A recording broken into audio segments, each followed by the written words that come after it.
आपने इमाम हसन रदी अल्लाह ताला अन्हु से फरमाया था, बेटा 3 लोगों से कभी मशवरा नहीं करना। हुजूर किससे? फरमाया, बेटा बुज़दिल से कभी मशवरा नहीं करना,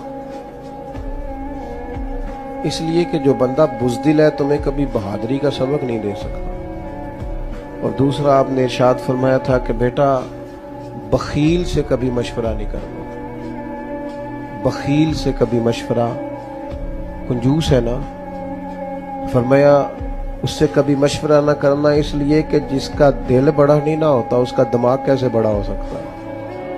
और आपने फरमाया था हरीस से कभी मशवरा नहीं करना, लालची बंदे से, इसलिए कि वो जब भी तुम्हें राय देगा अपना फायदा देख के देगा, कभी तुम्हारे हक में राय नहीं देगा। वो देखेगा कि हालात किस तरह के, तो मेरे साथ किस तरह ये आदमी ठीक चल सकता है, ये दानाई